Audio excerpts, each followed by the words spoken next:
लेंचू had a great faith in God discuss। Lenchu को भगवान पर बहुत विश्वास था, इसका वर्णन करें। आज के इस वीडियो में हम लोग 15 प्रश्न उत्तर पर गौर करेंगे और ये 15 प्रश्न उत्तर बहुत ही उपयोगी हैं परीक्षा की दृष्टि से।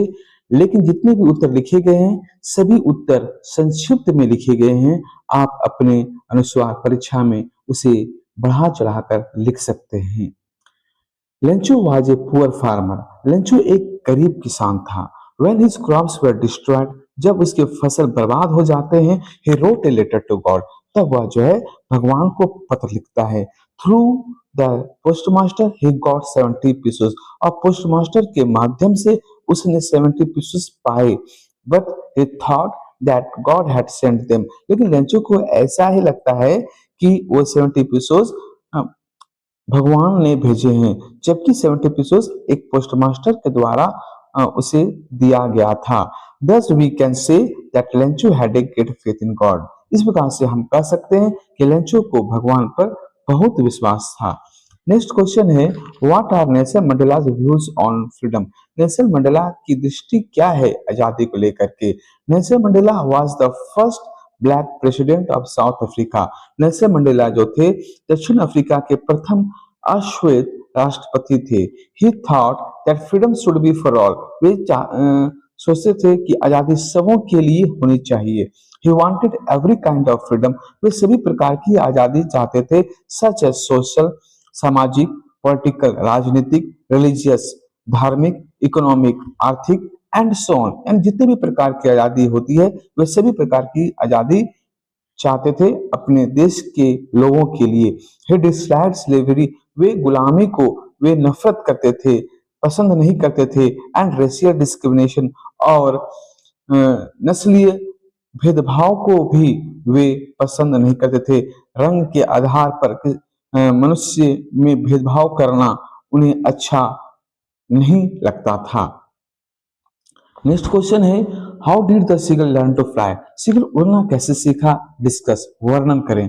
The young seagull was very afraid to fly due to the vast expanse of the sea. Young seagull जो था वो उड़ने से बहुत डरता था, क्योंकि जिस चट्टान पर वह रहता था उस चट्टान के ठीक नीचे समुद्र का एक विस्तार था, और उस समुद्र के विस्तार को देख करके वह भयभीत हो जाया करता था, इसलिए वह हमेशा उड़ने से डरता था। One day his mother was bringing a piece of fish for him. एक दिन उसकी माँ जो है उसके लिए मछली का टुकड़ा ला रही थी। As she approached near her, जैसे ही वह उसके करीब पहुंचती है, her fearful and hungry son, यानी कि उसके उसके डरे हुए अपने डरे हुए बच्चे और भूखे बच्चे के करीब पहुंचती है, she suddenly stop in the air. वह हवा में रुक जाती है। In hunger, the young seagull jumped over his mother to seize the piece of fish।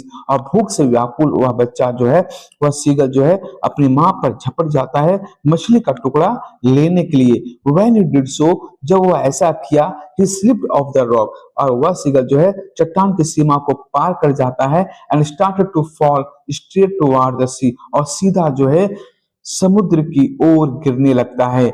But suddenly his wings opened। लेकिन तभी अचानक उसके पंख खुल जाते हैं, and he found himself flying in the air. और वह क्या पाता है कि वह हवा में उड़ रहा है होता है। नेक्स्ट क्वेश्चन है, how did the aeroplane guide Dakota. Black aeroplane जो है किस प्रकार से डकोटा को गाइड किया। The author was going to England from France to meet his family by his plane Dakota. Author जो है इंग्लैंड से फ्रांस की ओर जा रहे थे अपने प्लेन डकोटा में बैठ करके। और वे फ्रांस किस लिए जा रहे थे, अपने फैमिली से मिलने के लिए। छुट्टियों के दिन थे, और छुट्टियों में वे शानदार नाश्ता करने के लिए अपने परिवार के साथ इंग्लैंड से फ्रांस जा रहे थे। बट सडनली, लेकिन तभी अचानक, ऑन द वे, रास्ते में, he was surrounded by stormy black cloud. रास्ते में वे आंधी भरे काले बादलों से घिर जाते हैं।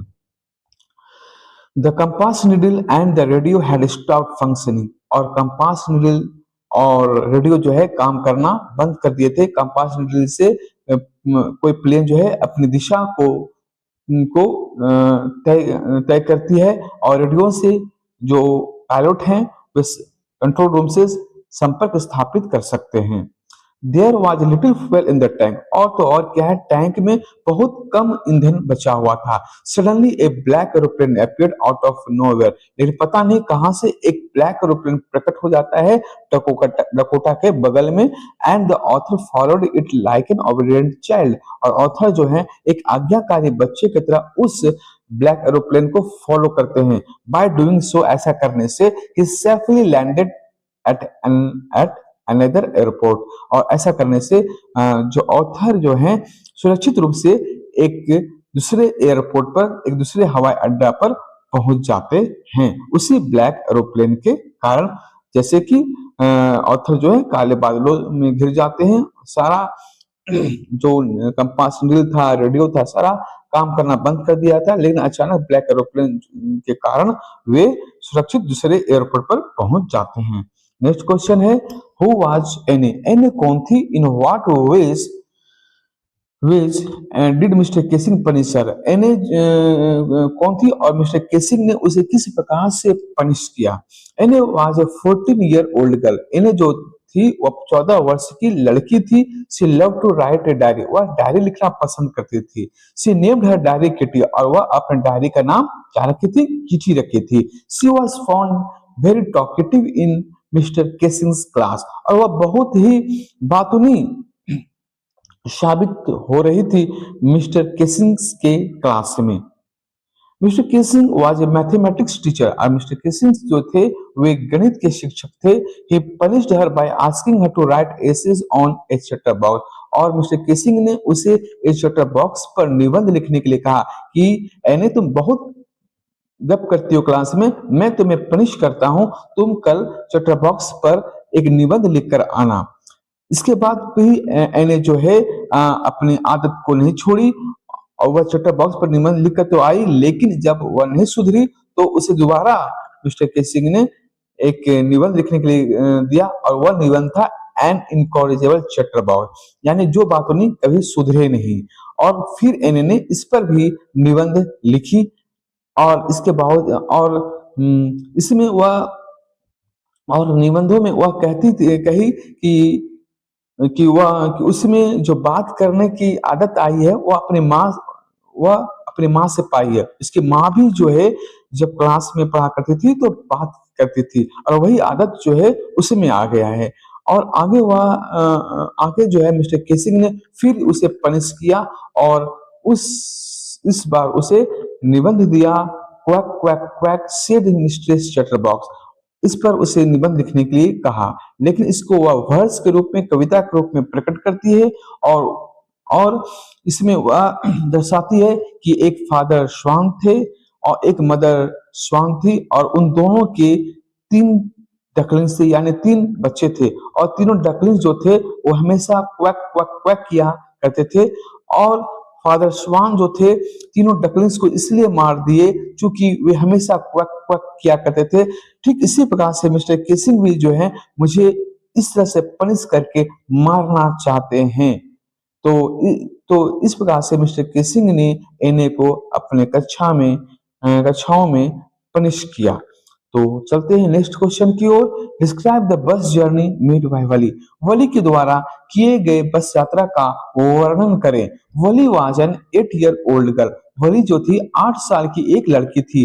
हर desire was to have a bus journey on the bus that used to stand in the street in front of her house, और उसकी इच्छा थी कि वह बस पर यात्रा करे, वह बस जो उसके घर के गली में खड़ा हुआ करती थी। सो सी कलेक्टेड 60 पैसे, इसलिए उसने 60 पैसे जमा किए and made a journey to the nearest town, और वह जो है सबसे नजदीक वाले टाउन की यात्रा करती है, क्योंकि वह बस जो है उसके गांव से नजदीक वाले टाउन में जाया करती थी, और उसी बस से वो यात्रा करती है 60 पैसे जमा करके। The outer world view enchanted her mind, जब वह बस यात्रा की तो बाहरी दुनिया जो है उसके मन को मोहित कर लिया। जैसे कि रास्ते में वो बहुत सारी चीजों को देखती है, खेतों को देखती है, नदियों को देखती है, कैनल्स को देखती है, पाम ट्रीज को देखती है, शहर में दुकानों को देखती है। ये सारी चीज जो है उसके मन को मोहित कर लेते हैं और वह अपने बस यात्रा को बहुत ही इंजॉय करती है। नेक्स्ट क्वेश्चन है, नरेट द स्टोरी ऑफ ईसा गौतमी। ईसा गौतमी की कहानी को आप लिखें अपने शब्दों में। ईसा किसा गौतमी's only son died। किसा गौतमी का एक बेटा था और वह मर गया।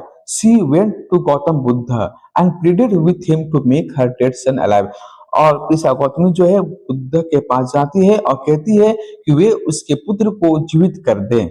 Gautam Buddha asked her to bring a handful of mustard seeds। Gautam Buddha ने कहा कि जाओ, मैं तुम्हारे बेटे को जिंदा कर दूंगा, लेकिन तुम एक मुट्ठी भर सरसों का दाना कहीं से ले आओ। She went door to door. वह घर घर जाती है, दरवाजे दरवाजे जाती है। And sought a handful of mustard seeds. और एक मुट्ठी भर सरसों का दाना की मांग करती है। But there was no house without death. लेकिन कोई भी ऐसा घर नहीं था जिसमें मौत न आई हो, जिसमें मृत्यु न आई हो। Then she realise that no man in the world is immortal. तब उसे एहसास होता है कि कोई भी व्यक्ति इस संसार में, कोई भी मनुष्य इस संसार में अमर नहीं है। Next question, make a contrast between a jungle tiger and a zoo tiger.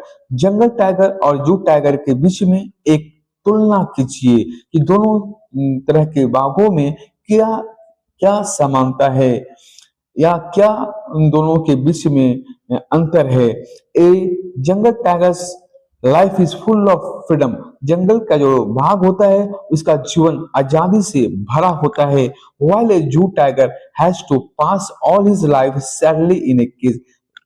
जबकि एक जू टाइगर को सारा जीवन जो है एक पिंजरे में बंद रहना पड़ता है। ए zoo tiger can not Hunt like a jungle tiger. और एक जो जू टाइगर होता है, एक चिड़ियाघर का जो बाघ होता है, वह जंगल के वाले बाघ की तरह शिकार नहीं कर सकता है। Question number 9, how can you identify different kinds of wild animals. आप जो है विभिन्न प्रकार के जंगली जानवरों को कैसे पहचान सकते हैं। The point tells us that an Asian lion is recognized by its yellowish brown color। White कहते हैं कि अगर एशियन लायन को पहचानना हो तो उसके पीले भूरे रंग पर जाओ। And it roars loudly. और एशियन लायन जो है बहुत जोर से दहाड़ता है। A Bengal tiger can be identified by black stripes on its yellowish body. और बंगाल टाइगर को अगर पहचानना है तो पीले रंग के शरीर पर जिसकी काली धारियां होती हैं वह है Bengal tiger. A leopard has black round spots on its body। और चीता की बात किया जाए तो चीता के शरीर पर काले काले गोल गोल धब्बे होते हैं। A bear hugs a person very hard. और एक भालू की बात की जाए तो भालू जो है किसी व्यक्ति को जोर से आलिंगित करता है, अपने गोद में समेटता है एक भालू। The point suggest that we should be aware of the smiling face of a hyena and the tearful eyes of a crocodile. Point हमें सलाह देते हैं कि हमें हाइना के मुस्कुराते हुए चेहरे से और क्रोकोडाइल के अश्रुपूर्ण भरे आंखों से हमें सावधान रहना चाहिए, क्योंकि ये जानवर बहुत ही खतरनाक होते हैं। देखने में कुछ लगते हैं और होते कुछ हैं। इसलिए कहा भी गया है कि घड़ियालू आंसू पर विश्वास नहीं करना चाहिए। ए चैमेलियन हैज नो विंग्स और ईयर्स। और चैमेलियन यानी गिरगिट की बात की जाए तो गिरगिट के ना पंख होते हैं और ना कान होते हैं। It rests on a dry bush. और एक गिरगिट जो है एक सूखी झाड़ी पर रहता है। चलते हैं नेक्स्ट क्वेश्चन की ओर। Write the message of the ball poem. The ball poem का जो संदेश है उसको आप लोग लिखिए। The ball poem has been written by John Berryman. Ball poem जो है जॉन बेरीमैन के द्वारा लिखी गई एक कविता है। इन द पोएम, इस कविता में he has shown a boy who is playing with his ball at the seashore. इस कविता में पोएट ने यह दर्शाया है कि एक लड़का है जो समुद्र के किनारे, सीशोर का अर्थ होता है समुद्र का किनारा, यानी एक लड़का है जो समुद्र के किनारे खेल रहा होता है बॉल के साथ।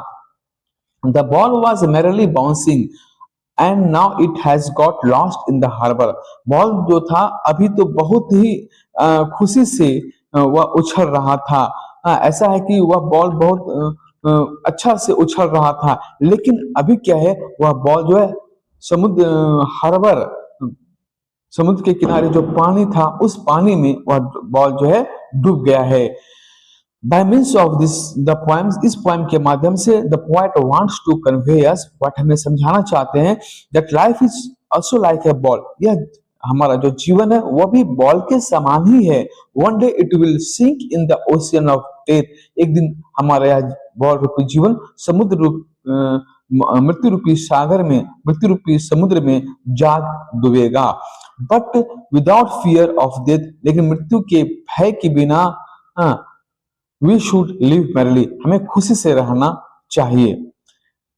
चलते हैं नेक्स्ट क्वेश्चन की ओर। हु वाज अमांडा, अमांडा कौन थी? What kind of life did she want to live, और वह कैसा जीवन जीना चाहती थी? Amanda was a girl who liked life full of freedom, Amanda एक ऐसी लड़की थी जो आजादी का जीवन जीना चाहती थी।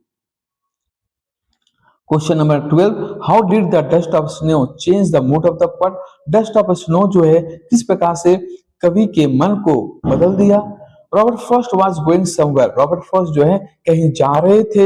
He was in A sad mood, और वे सैड मूड में थे, उदास मन में थे। ऑन हिज वे, रास्ते में, he came under a hemlock tree, और वे रास्ते में हेमलॉक ट्री के नीचे आ जाते हैं। A crow seated in the hemlock tree shook down dust of snow over the poet, और उस हेमलॉक ट्री के एक टहनी पर जो है एक कौवा बैठा हुआ था, और वह जो है कौवा जो है बर्फ के कणों को कवि के ऊपर गिरा देता है। दैट वेरी इंसिडेंट, और यह घटना जो है change the mood off the poet, और यह घटना कवि के मन को बदल देता है। आफ्टर दैट, इसके बाद the poet decided not to remain sad but to be joyful, और इसके बाद जो है पोएट यह निर्णय लेते हैं कि उन्हें उदासी में नहीं बल्कि खुशी में अपना शेष दिन बिताना चाहिए। नेक्स्ट क्वेश्चन है, what does the poet Robert Frost want to convey through the poem Fire and Ice, Robert Frost जो है फायर एंड आइस पोएम के माध्यम से क्या दर्शाना चाहते हैं, क्या मैसेज रखना चाहते हैं?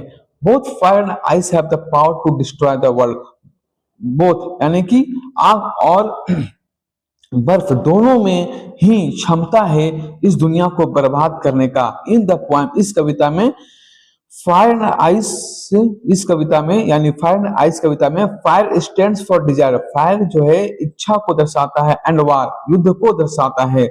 Ice symbolises disharmony and hatred, ice जो है क्या दर्शाता है? असौहार्द को और नफरत को दर्शाता है। वेयर देयर इज हेट्रेड, जहां नफरत होगा, देयर विल इवेंचुअली बी वार, और वहां पर निश्चित ही तौर पर युद्ध भी होगी। नफरत से ही युद्ध पनपती है। thus that will lead the world to destruction, इस प्रकार से नफरत जो है युद्ध में बदल जाएगा, और युद्ध जो है इस संसार को बर्बाद कर देगा। इसीलिए पोएट कहते हैं कि आइस और फायर, या कहिए फायर और आइस दोनों में क्षमता है इस संसार को बर्बाद करने का। नेक्स्ट क्वेश्चन है, right a short account of a baker from Goa, ये सभी प्रश्न बहुत ही संक्षिप्त में हैं, प्लीज इसे इसी तरह परीक्षा में ना लिखेंगे, बस रिवीजन के लिए मैं इन्हें लिखा हूं, और जो बच्चे संक्षिप्त में चाहते हैं प्रश्न उत्तर, उनके लिए मैं ये प्रश्न उत्तर लिखा हूं। Write a short account of a baker from Goa, the author states that people of Goa love to eat bread, author यह दर्शाते हैं कि गोवा के लोग जो हैं ब्रेड खाना पसंद करते हैं। Bread is an inevitable item on every spacious occasion and ceremony, bread जो है सभी शुभ अवसरों पर और त्योहारों पर एक आवश्यक फूड आइटम होता है। बेकर्स बेक ब्रेड, बेकर्स जो होते हैं पावरोटी बनाते हैं, and sell it in the street, और पावरोटी बनाकर उन्हें गलियों में बेचते हैं। कुर्ग के बारे में अगर लिखना है तो इस प्रकार से कुछ समझ लीजिए। कुर्ग ये small district of Karnataka, Coorg जो है कर्नाटका का एक छोटा सा राज्य है। इट सॉरी, कर्नाटका का एक छोटा सा जिला है।